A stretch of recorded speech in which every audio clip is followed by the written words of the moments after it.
ventanas hacia lo divino. En la filosofía hindú, la naturaleza de la verdad última ha sido descrita como verdad, Satyam, belleza, Sundaram, y bondad, Shivam. ¿Son estas las características de Dios? En realidad, estas no son las cualidades de Dios. Más bien, es la forma como experimentamos a Dios. No pertenecen a la divinidad como tal. Son nuestras percepciones. La divinidad, en sí, no puede ser conocida. La divinidad es, o bien todas las cualidades, o ninguna en absoluto. Pero tal como es, la mente humana puede vivenciar lo divino a través de 3 ventanas. Puedes tener un vistazo a través de la belleza, a través de la verdad o a través de la bondad. Estas 3 dimensiones pertenecen a la mente humana. Son nuestras limitaciones. Somos nosotros quienes determinamos la estructura. La divinidad, en sí, es inestructurada. Es así. Podemos ver el cielo a través de una ventana. La ventana parecerá un marco que rodea al cielo, pero el cielo mismo no tiene marco alguno. Es infinito. Solo la ventana le pone un marco. Del mismo modo, la belleza, la verdad y la bondad son las ventanas a través de las cuales podemos percibir lo divino. La personalidad humana se halla separada en 3 niveles. Si el intelecto predomina, la divinidad adquirirá la forma de la verdad. El enfoque intelectual crea la ventana de la verdad, el marco de la verdad. Si la mente es emocional, si percibimos la realidad con el corazón, no con la cabeza, la divinidad se convierte en belleza. La cualidad poética la pones tú. Es solo el marco. El intelecto le pone un marco de verdad. La emoción la enmarca de belleza. Y si la personalidad no es ni emocional ni intelectual, si es la acción la que predomina, el marco resulta ser la bondad. Así, pues, aquí en la India utilizamos estos 3 términos para lo divino. El Bhakti Yoga se refiere al camino de la devoción, y es para el tipo emocional. Dios es percibido como belleza. El Jnana Yoga es el camino del conocimiento. Dios es percibido como verdad. Y el Karma Yoga es el camino de la acción. Dios es bondad. La misma palabra Dios proviene de la palabra bueno. Esta palabra ha sido la más influyente, porque la mayor parte de la humanidad es predominantemente activa, no es ni intelectual ni emocional. Esto no significa que no haya intelecto ni emoción, pero no son los factores que predominan. Muy pocos son intelectuales y muy pocos son emocionales. La mayor parte de la humanidad es predominantemente activa. A través de la acción, Dios se transforma en lo bueno. En el original en inglés, la misma palabra God Dios, proviene de la palabra God bueno del té. Pero también debe existir el polo opuesto. Por tanto, si Dios es percibido como lo bueno, el demonio será percibido como lo malo. La mente activa percibirá al demonio como lo malo. La mente emocional lo verá como lo feo, y la mente intelectual, como lo engañoso, lo ilusorio, lo falso. Estas 3 características, verdad, bondad y belleza, son categorías humanas que enmarcan lo divino, que es, en sí, inestructurado. Estas no son cualidades de la divinidad como tal. Si la mente humana logra percibir la divinidad a través de una hipotética 4ª dimensión, esta 4ª dimensión también se transformará en una cualidad de la divinidad. No quiero decir que la divinidad no es bondad. Solo afirmo que esta bondad es la cualidad que nosotros elegimos y vemos. Si el hombre no existiese en la tierra, la divinidad no sería buena, no sería hermosa, no sería verdadera. La divinidad existiría igual, pero estas cualidades, que nosotros elegimos, no estarían presentes. Estas son solo percepciones humanas. Podríamos percibir también otras cualidades en lo divino. No sabemos si los animales captan lo divino, no sabemos siquiera cómo perciben las cosas, pero algo es seguro. No perciben lo divino en los términos humanos. Si percibiesen lo divino, lo harían en una forma muy diferente de la nuestra. Las cualidades que ellos percibirían no serían las mismas que percibimos nosotros. Cuando una persona es predominantemente intelectual, no puede imaginarse la idea de que Dios es hermoso. El concepto mismo es totalmente ajeno a su mente. Y un poeta no puede concebir que la verdad pueda significar otra cosa que belleza. Para él, no puede implicar algo diferente. Verdad es belleza. Cualquier otra cosa es simplemente intelectual. Para un poeta, para un pintor, para un hombre que percibe al mundo en los términos del corazón, la verdad es algo desnudo, sin belleza alguna. Es solo una categoría intelectual. Así que si una mente determinada es predominantemente intelectual, no le será posible comprender a la mente emocional, y viceversa. Es por eso que existen tantos errores de interpretación y tantas definiciones. Ni una sola definición podrá ser aceptada por toda la humanidad, Dios debe venir a ti en tus propios términos. Cuando defines a Dios, eres parte de la definición. La definición surgirá de ti. Dios, como tal, es indefinible. Así, entonces, aquellos que lo miran a través de estas tres ventanas han impuesto, en cierto modo, sus propias definiciones sobre lo divino. Aquel que ha trascendido estas tres divisiones en su personalidad tiene la posibilidad de percibir a la divinidad de una cuarta. No tenemos una palabra para esta cuartiforma en la India. La llamamos simplemente Turiya, la cuarta. Existe un tipo de conciencia en la que no eres ni intelectual ni emocional ni activo, solo consciente. De esa forma, no miras al cielo a través de ninguna ventana. Has salido fuera de tu casa, y ahora conoces la inmensidad del cielo. No hay patrón, no hay marco. Solo el tipo de conciencia que ha alcanzado la cuartiforma podrá comprender las limitaciones de las otras tres. Puede entender las dificultades que tienen los demás para comprender, y también puede captar la similitud subyacente que existe entre la belleza, la verdad y la bondad. Solo el cuarto tipo puede comprender y ser tolerante. Los otros tres tipos siempre estarán peleándose. Todas las religiones pertenecen a una de estas tres categorías, y han tenido una pugna constante. Buda no puede tomar parte en este conflicto, él pertenece al cuarto tipo. Él dice: esto es absurdo. No están discutiendo acerca de cualidades de la divinidad. Discuten acerca de sus ventanas. El cielo sigue siendo el mismo, visto desde cualquier ventana. Así, estas no son cualidades divinas. Son cualidades divinas tal como nosotros las percibimos. Si podemos destruir nuestras ventanas, conoceremos lo divino como carente de cualidades, ninguna. Entonces, trascendemos las cualidades. Solo entonces deja de aparecer la proyección humana.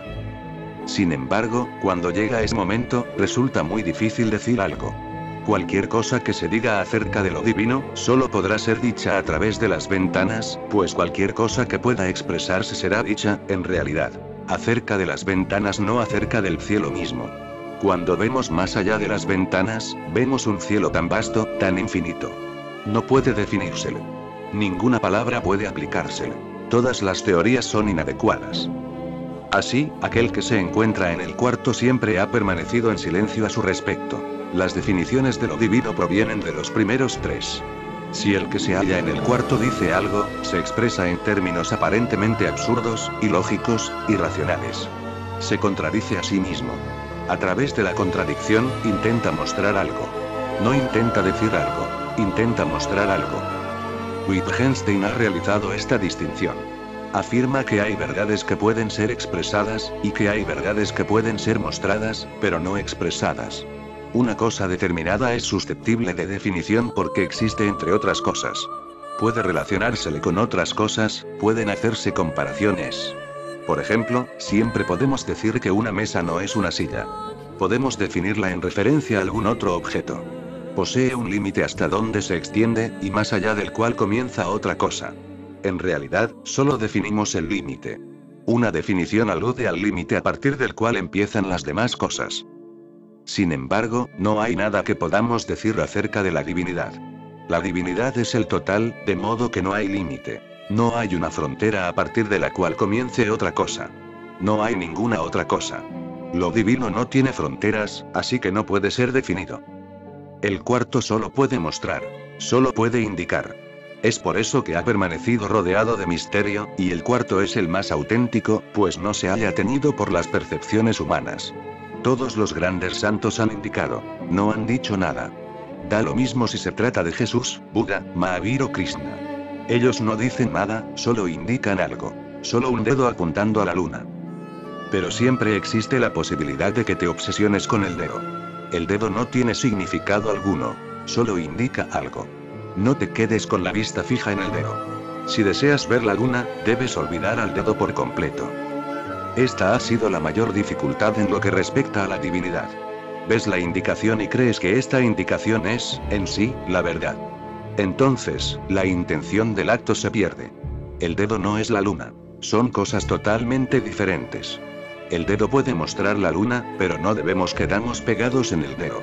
Si un cristiano no puede olvidar la Biblia, si un hindú no puede olvidar el Gita, el propósito se pierde. Todo se vuelve vago, insensato, y en cierto modo, irreligioso, antirreligioso. Siempre que nos acerquemos a lo divino, debemos estar conscientes de nuestra mente. Si nos acercamos a la divinidad a través de la mente, la divinidad se teñirá de ella. Si te acercas a lo divino sin mente, sin tú mismo, sin que lo humano se entrometa. Si te acercas como un vacío, como una vacuidad, una nada. Sin conceptos previos, sin propensión alguna a ver las cosas de una manera determinada. Solo en ese caso te darás cuenta de que lo divino no posee cualidades, no de otro modo. De cualquier otra forma, todas las cualidades que otorguemos a lo divino serán parte de nuestras ventanas humanas. Se las impondremos a lo divino. ¿Estás diciendo que no necesitamos utilizar la ventana para ver el cielo? Sí. Es mejor mirar por la ventana que no mirar. Pero no puedes comparar el mirar por la ventana con la infinidad del cielo. Pero, ¿cómo puede uno salir al encuentro del cielo infinito? Puedes pasar a través de la ventana para ir hacia el cielo, pero no debes permanecer en la ventana. De otro modo, la ventana estará siempre allí. La ventana debe ser dejada atrás. Debes atravesarla, trascenderla. Cuando uno se encuentra en el cielo desaparecen las palabras, hasta que uno regresa al cuarto. ¿Y ahí la historia vuelve? Sí, uno puede regresar. Pero no podrá ser el mismo de antes. Ha conocido aquello que no tiene patrón, el infinito. Entonces, incluso desde la ventana sabrá que el cielo no tiene patrones, no tiene ventanas. Ni siquiera estando detrás de la ventana podrá engañarse. Aun si la ventana se cierra y el cuarto se oscurece, sabrá que el cielo infinito está allí. No podrá ser el mismo de nuevo. Cuando has conocido el infinito, te has transformado en el infinito.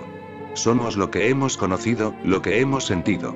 Una vez que has conocido el infinito, lo ilimitado, en cierto modo has llegado a ser infinito. Conocer algo es transformarse en eso. Conocer el amor es ser amor. Conocer la oración es ser la oración. Conocer lo divino es ser lo divino. Conocer es comprender. Conocer es ser. ¿Las tres ventanas se convierten en una sola? No. Cada ventana seguirá siendo lo que era. La ventana no ha cambiado. Tú has cambiado. Si la persona es emotiva saldrá y entrará a través de esa ventana, pero ahora no renegará de las demás ventanas. No tendrá una actitud antagónica respecto a ellas. Ahora comprenderá a los demás. Sabrá que las otras ventanas también conducen al mismo cielo. Cuando has estado bajo el cielo, sabes que las demás ventanas forman parte de la misma casa. Ahora puedes explorar las demás ventanas o puedes no hacerla. Depende de ti. No es necesario que lo hagas. Una ventana es suficiente. Si una persona es como Ramakrishna, puede que recorra otras ventanas para comprobar si ve el mismo cielo a través de ellas. Depende de la persona. Puedes mirar a través de otras ventanas o puedes no hacerlo. Y no es necesario, en realidad. Conocer el cielo es suficiente. Pero uno puede pesquisar, sentir curiosidad. En ese caso, mirará a través de otras ventanas. Ha habido personas que han indagado y otras que no lo han hecho. Pero una vez que una persona ha conocido el cielo infinito, no renegará de las demás ventanas. No renegará de otros enfoques. Ratificará que esas ventanas tienen el mismo panorama al frente. Así, una persona que ha conocido el cielo se vuelve religioso, no sectario. La mente sectaria permanece detrás de la ventana. La mente religiosa la trasciende. Aquel que ha visto el cielo puede explorar. Puede acercarse también a otras ventanas. Existe infinita cantidad de ventanas. Estas son las principales, pero no son las únicas. Existen tantas posibilidades de combinaciones. ¿Existe una ventana para cada conciencia, para cada hombre? Sí. En cierta forma, cada persona llega a la divinidad a través de su propia ventana. Y cada ventana es básicamente diferente de todas las demás. Son infinitas las ventanas, e infinitas las sectas. Cada persona tiene su propia secta. Dos cristianos no son iguales. Dos cristianos difieren entre sí tanto como el cristianismo difiere del hinduismo. Una vez que has conocido el cielo, te das cuenta de que todas las diferencias corresponden a la casa. Nunca corresponden a algo tuyo. Pertenecen a la casa en la que viviste, a través de la cual miraste, a través de la cual sentiste. Pero no te pertenecen a ti como tal. Cuando estás bajo el cielo, te das cuenta que también formas parte de él, aun cuando has vivido entre paredes. El cielo del interior de la casa no es diferente al cielo de afuera. Una vez afuera, nos damos cuenta de que las barreras no eran reales. Ni siquiera una pared constituye una barrera para el cielo. No lo divide. Aparentemente, la pared divide al cielo. Esta es mi casa y esa es la tuya. El cielo de mi casa me pertenece a mí y el cielo de tu casa te pertenece a ti. Sin embargo, cuando llegas a conocer al cielo mismo, ves que no hay diferencia. Deja entonces de haber individuos como tales. Las olas desaparecen y solo el océano permanece. Volverás adentro nuevamente, pero ahora no serás diferente del cielo. Parece ser que son muy pocos los cristianos que han ido y regresado del cielo con este concepto. Hay algunos. San Francisco, Eckhart, Boehme, no nos dijeron que se trataba del mismo cielo, ¿no? No pudieron hacerlo. El cielo es siempre el mismo, pero no pueden contarnos acerca de él de la misma manera.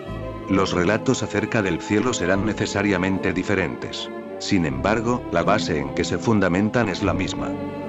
Para aquellos que no han conocido aquello sobre lo cual se habla, el relato lo será todo.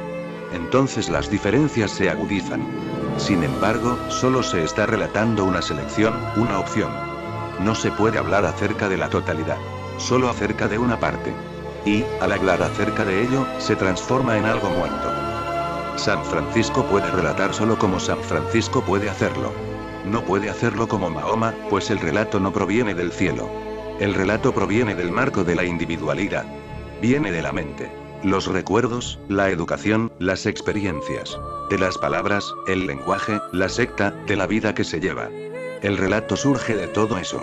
No es posible que la comunicación provenga solo de San Francisco, pues un relato nunca puede ser totalmente individual. Debe ser público.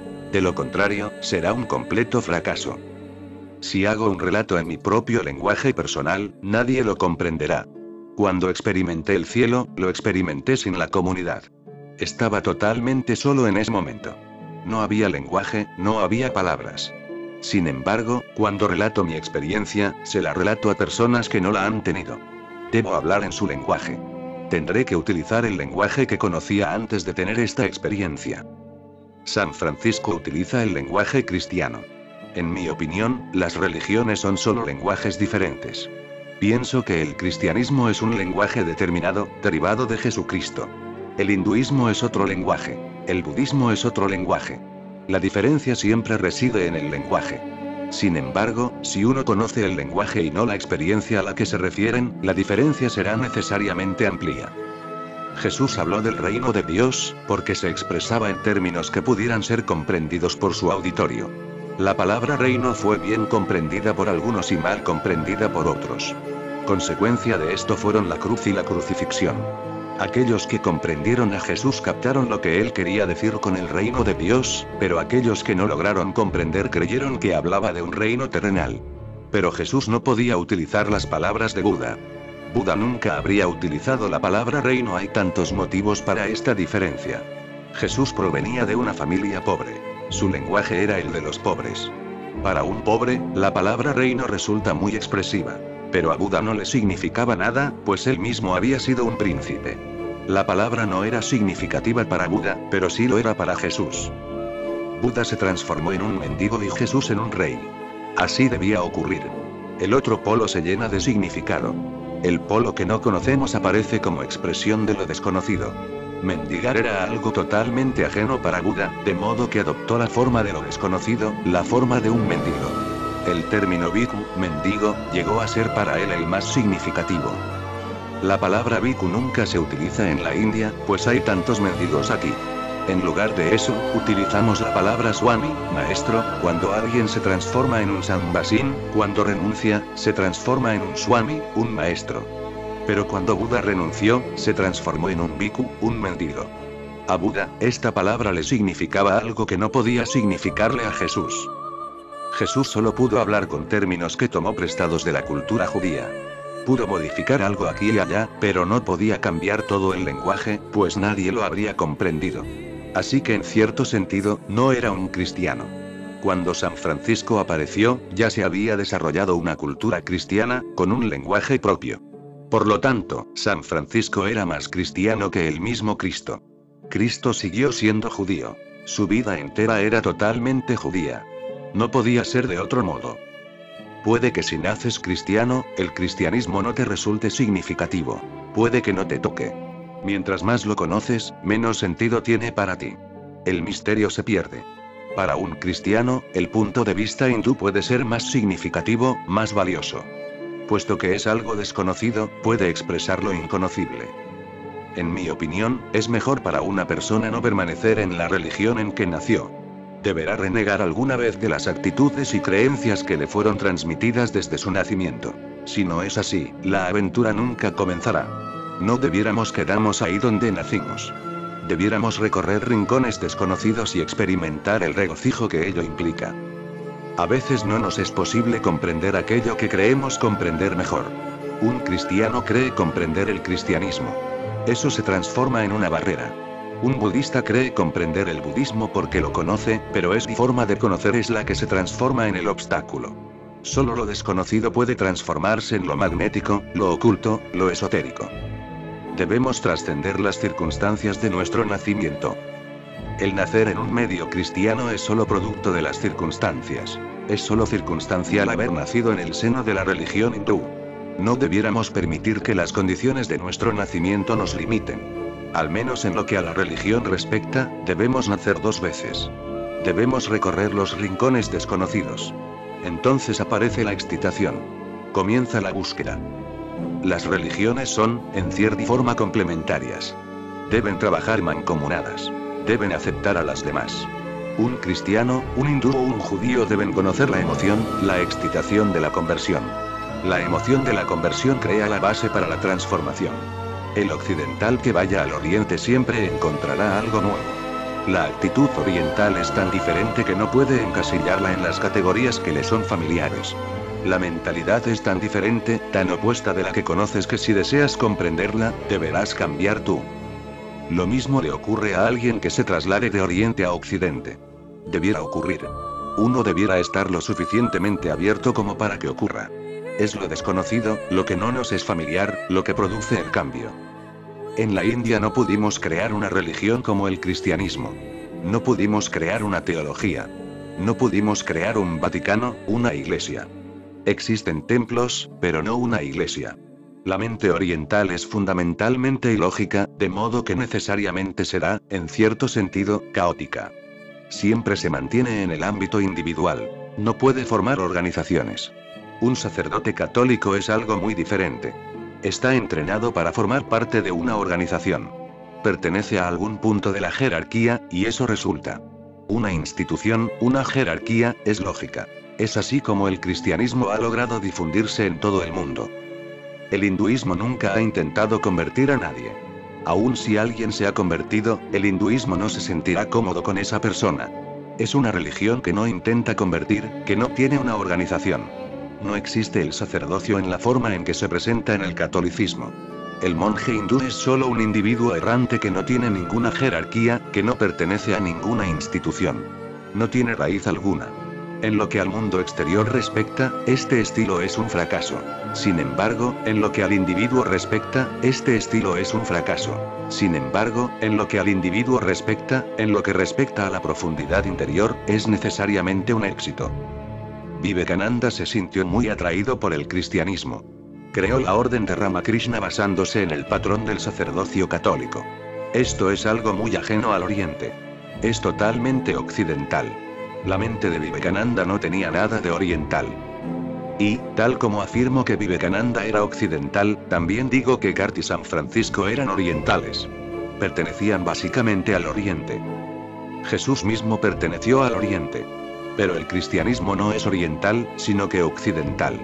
Jesús era fundamentalmente oriental. Era antieclesiástico, antiorganizaciones. Ese fue el problema. La mente occidental piensa en términos de lógica, raciocinio, sistema, argumentación. No puede profundizar mucho. Permanecerá en la superficie. Será extensiva, pero nunca intensiva. Así, entonces, las religiones organizadas representan un velo para nosotros. Deberán desaparecer para que podamos ver el cielo.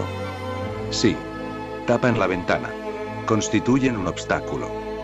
La mente occidental deberá expandirse, tal como lo ha hecho la mente oriental. La mente occidental puede tener éxito en el campo de la ciencia, pero no en el campo de la conciencia religiosa. Una mente religiosa siempre será oriental, aún en Occidente. En Eckhart, en Bohme, la cualidad esencial de la mente es oriental. Y, cuando quiera que aparece una mente científica en el Oriente, será necesariamente occidental. Oriente y Occidente no son una división geográfica. Occidente se refiere a lo aristotélico y Oriente a lo no aristotélico. Occidente significa equilibrio y Oriente significa no equilibrio. Occidente se refiere a lo racional y Oriente a lo irracional. Tertuliano fue una de las mentes más orientales de Occidente. Decía: creo en Dios porque es imposible creer. Creo en Dios porque es absurdo. Esta es la actitud fundamental del Oriente. Porque es absurdo. Nadie puede decir esto en Occidente. En Occidente, afirman que solo puedes creer algo cuando es racional. Si no es así, es solo una creencia, una superstición. Eckhart es también una mente oriental. Dice: creer en lo posible no es una creencia. Creer en argumentos no te guiarán hacia la religión. Esto forma parte de la ciencia. Solo si crees en lo absurdo vendrá a ti algo que se encuentra más allá de la mente. Este concepto no es occidental. Pertenece al Oriente. Por otra parte, Confucio es una mente occidental. Los occidentales pueden comprender a Confucio, pero nunca comprenderán a Lao Tse. Lao Tse dice: eres un necio si solo eres racional. Ser racional, razonable, no es suficiente. Lo irracional debe tener su propio dominio. Una persona es razonable solo si es tanto racional como irracional. Una persona totalmente racional nunca podrá ser razonable. La razón tiene su propio rincón oscuro de irracionalidad. Un niño nace en un oscuro útero. Una flor nace en la oscuridad, en las raíces del subsuelo. La oscuridad no debe ser negada. Es la base. Es lo más significativo, lo que más da vida. La mente occidental ya dio su aporte al mundo. Es la ciencia, no la religión. La mente oriental solo puede contribuir con la religión, no con la tecnología o la ciencia. La ciencia y la religión son complementarias. Si podemos darnos cuenta tanto de sus diferencias como de su complementariedad, podrá surgir una mejor cultura mundial. Si uno necesita ciencia, debiera ir a Occidente. Pero si Occidente crea una religión, esta nunca podrá superar un nivel teológico. En Occidente, tratas de convencerte con argumentos de que Dios existe. Argumentos para probar la existencia de Dios. Eso es inconcebible en Oriente. No puedes probar su existencia. El esfuerzo por hacerla es absurdo. Aquello que puede ser probado nunca será Dios. Será una conclusión científica. En Oriente, decimos que lo divino es lo que no puede probarse. Cuando te aburras de tus pruebas, salta a la experiencia misma. Salta a lo divino. La mente oriental solo puede ser pseudocientífica. Del mismo modo, la mente occidental solo puede ser pseudo-religiosa. Han creado una gran teología en Occidente, no una tradición religiosa. Del mismo modo, cuando quiera que en Oriente se intenta algo en pro de la ciencia, solo surgen técnicos, no científicos.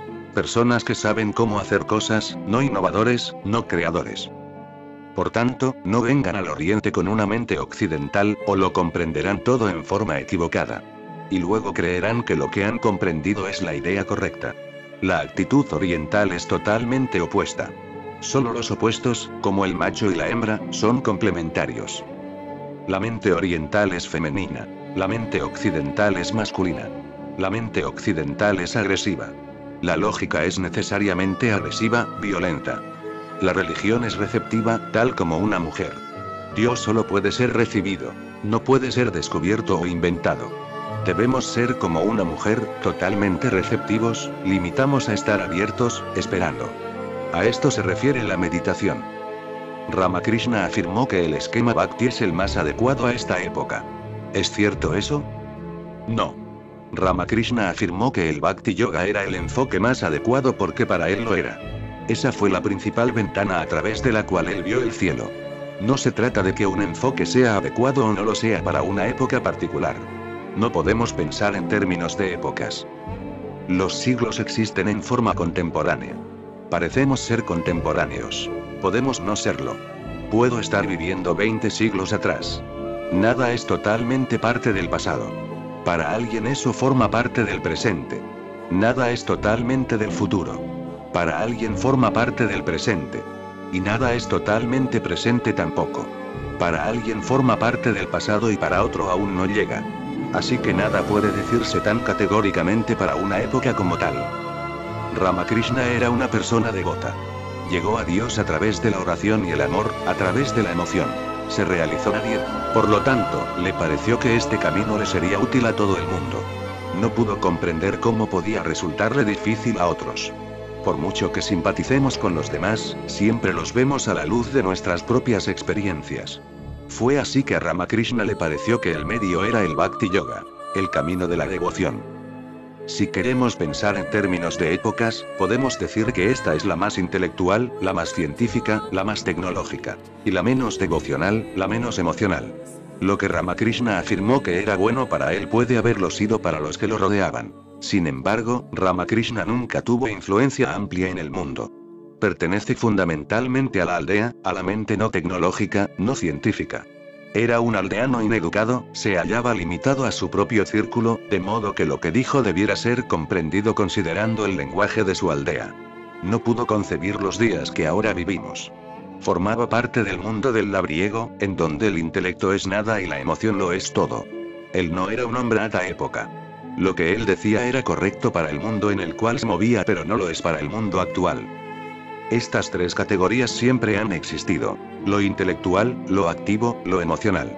Siempre habrá un equilibrio entre ellas, tal como existe equilibrio entre machos y hembras. El equilibrio no puede perderse por mucho tiempo. Si se pierde, pronto se recuperará. El occidente ha perdido su equilibrio. El intelecto se ha convertido en el factor predominante. Puede resultarles atractivo el que Ramakrishna diga: la devoción es el camino para esta época, porque su equilibrio se ha perdido. Pero Vivekananda afirma lo contrario. Dado que el Oriente también se ha desequilibrado, él es predominantemente intelectual. Esto es solo para equilibrar el extremo existente. Es, en cierta forma, complementario. Ramakrishna era de tipo emocional y su principal discípulo era de tipo intelectual. Eso fue así necesariamente. Ese es el acoplamiento, el macho y la hembra. Ramakrishna es totalmente femenino, no agresivo, receptivo. El sexo no solo existe en la biología, existe por todas partes. En todos los campos, donde quiera que exista la polaridad, existe el sexo y la atracción de los opuestos. Vivekananda nunca pudo sentirse atraído por ningún intelectual. Eso no podía ocurrir, pues él no era el polo opuesto. Existían gigantes intelectuales en Bengala. Los visitaba y regresaba con las manos vacías. No sentía atracción. Ramakrishna era la persona menos intelectual existente. Él era todo lo que Vivekananda no era, todo lo que él estaba buscando. Vivekananda era el opuesto de Ramakrishna. Por tanto, lo que él enseñó en nombre de Ramakrishna no contenía el mismo espíritu que la enseñanza del mismo Ramakrishna. Así, cualquiera que se acerque a Ramakrishna a través de Vivekananda nunca podrá llegar realmente a Ramakrishna. El que comprenda la interpretación que Vivekananda hace de Ramakrishna nunca puede comprender a Ramakrishna mismo. La interpretación proviene del polo opuesto.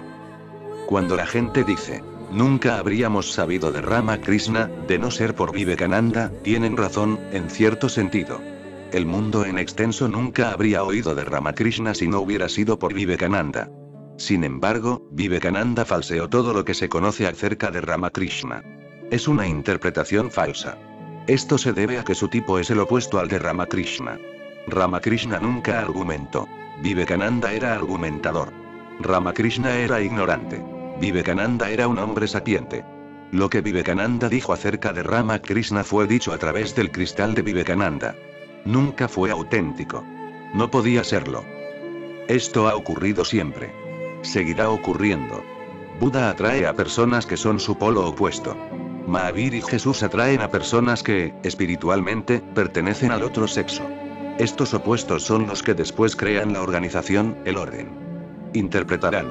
Los mismos discípulos serán los falsificadores. Pero esto es como es. No puede ser de otra manera.